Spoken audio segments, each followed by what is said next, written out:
It's time for Declare Your Independence with Ernest Hancock. Believe me when I say we have a difficult time ahead of us.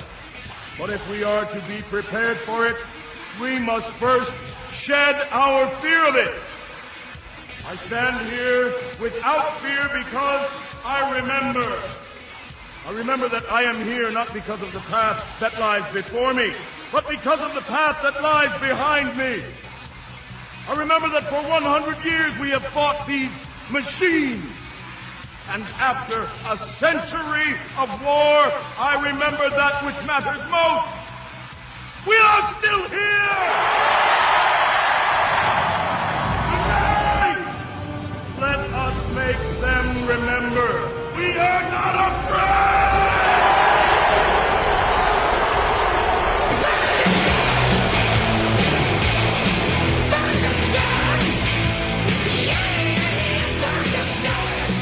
Welcome back to Declare Your Independence with me, Ernest Hancock, here in Phoenix, Arizona, from the beautiful studios of Freedom's Phoenix at the farm. And, you know, I got to tell you, breaking news. Silver has plummeted today. It plummeted down to $40.11. I'm like, you know, it's gone down to $40. Yeah. Well, you know, it was at the opening in Hong Kong, it was up to $42. $42. Let me say that again. Are you ready? 42. We were just screaming to buy silver. It's still a buy. It's so manipulated, and the dollar is so certain to crash, and China is so certain to divesting itself of long-term treasury bills, and it's so quantitative easing is going to keep going on, and they're so going to keep buying our debt, and they're so certain silver and gold and whatever else and commodity and, you know, wheat and rubber and tennis shoes and broccoli and whatever is going to skyrocket.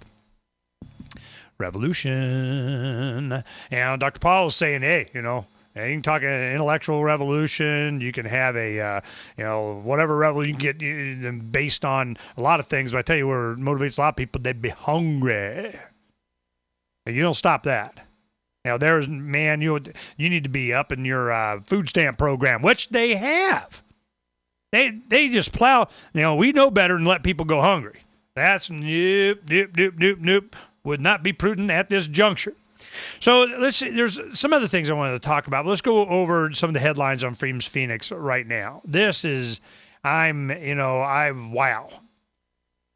Prosecutors defend probe of WikiLeaks related Twitter accounts. Now, what happened is there's a lot of people that are challenging the federal government's ability to just go in and start looking at what they've been tweeting and so on. So a few people have been challenging it, they're making the argument, hey, we can do it because fill in the blank and they'll get away with it and assume that they're going to do it whether they get permission or not. You know, heck, they probably got their, what did Jesse Ventura say? CIA guys at high deputy levels in state government, and he knows when they changed them and who they were and got introduced.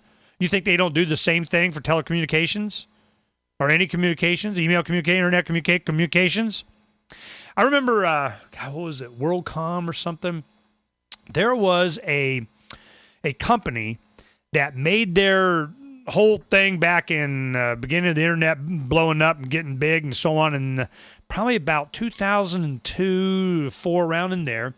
And I remember it went bankrupt, and of course it got bought up by, and you got government involvement in this and that and backed and, whatever. But the thing that they had done, it was a trans-Pacific fiber optic communication line that was going to provide for a lot of bandwidth.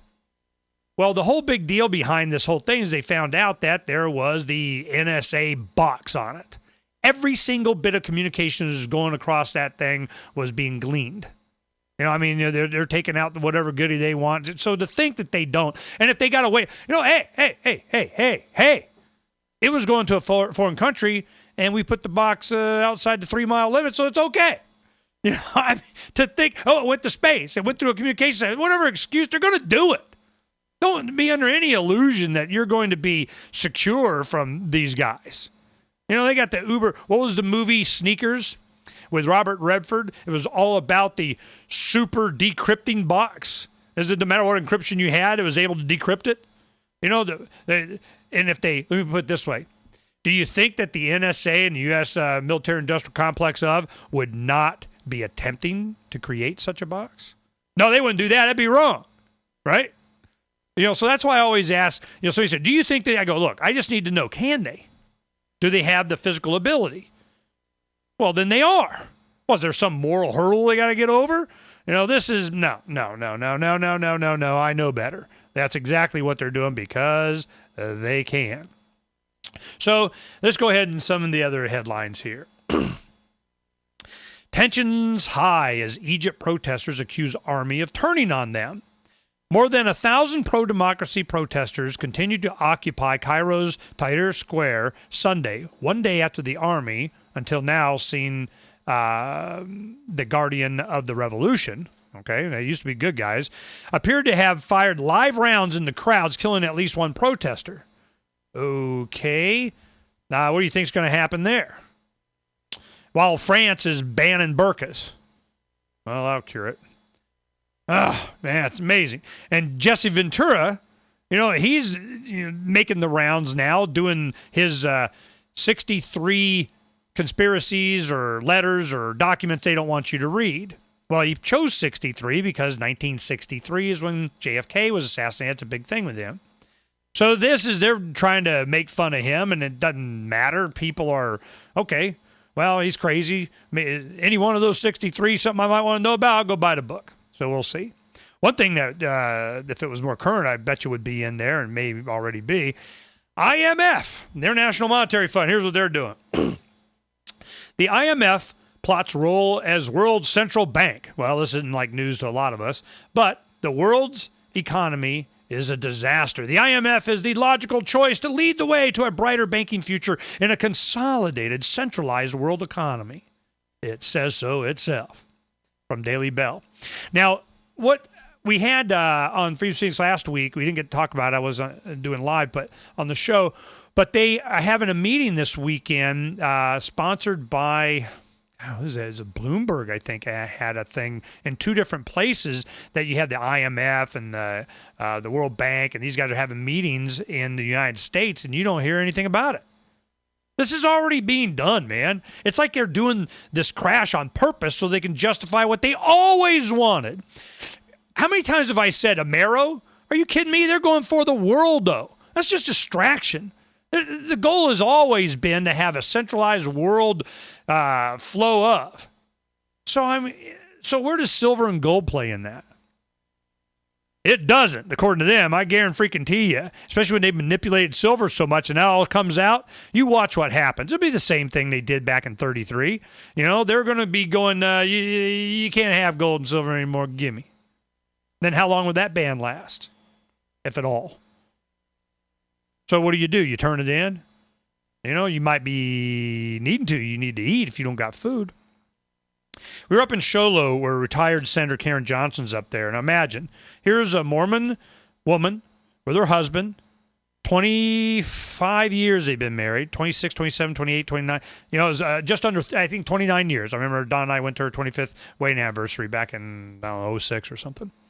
And she retires as a legislator, when she gets, you know, some kind of stipend of some kind, you know, she gets some kind of money from them, and her husband retired from government, so they're living on some government money, and their retirement, and they have 35 grandkids. You know, they got lots of rooms in there and big houses and out barns and beds and multiple kitchens and enough food to last them a while. Now, of course, what do? And we talked about these things, and they're kind of like, you know, I'm just, you know, if somebody comes here to take and steal from us and so on, I mean, they will meet resistance. But if somebody's just hungry, you know, we'll share. They're planning on it. This is what's coming. They got big, giant, I mean, these had to be, I don't know, 300-pound pigs. They're enormous. Probably more than that. I mean, these are huge. Bunch of chickens. They're getting ready for what they believe is coming. And here's someone that was a state legislator, a senator here for a decade. She was the campaign manager for Pat Buchanan. during the 96 election.